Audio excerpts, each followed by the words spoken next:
Hi friends, welcome to my channel. ఇక చామంతి వాళ్ళ నాన్నను కాపాడుకోవడం కోసం ఇక ప్రేమ్ని పెళ్లి చేసుకోను అని అయితే మాట రమాదేవికి ఇస్తుంది.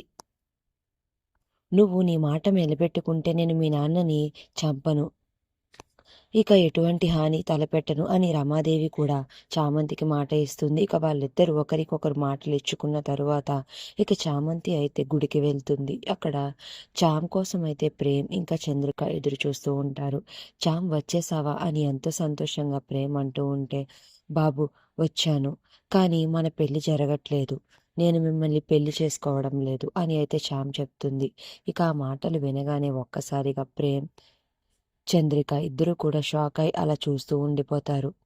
అదేంటి చామ్ అలా మాట్లాడుతున్నావు, ఏం జరిగింది ఇప్పుడు అని ప్రేమ్ అయితే అడుగుతూ ఉంటాడు.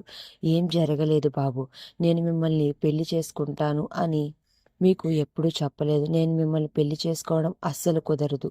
నేను గుణ గారినే పెళ్లి చేసుకుంటాను.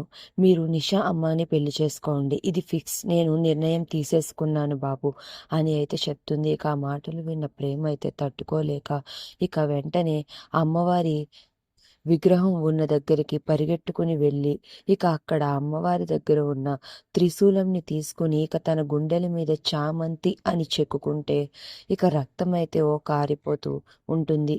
ఇక అది చూసి చంద్రిక పరిగెట్టుకుని వెళ్ళి, బాబు ఏం చేస్తున్నారు బాబు, చూడండి ఎలా రక్తం వచ్చేస్తుందో అని చామంతి ఆ రక్తాన్ని తుడుస్తూ విలవిలలాడిపోతూ ఉంటుంది. ఇక ప్రేమ్ అలా చేయడం చూసి చామంతి ఒక్కసారిగా షాక్ అయిపోయి ఇక ఓ ఎక్కిళ్ళు వచ్చేలా ఏడుస్తూ బాధని తట్టుకోలేక అలా చూస్తూ ఏడుస్తూ ఉండిపోతుంది.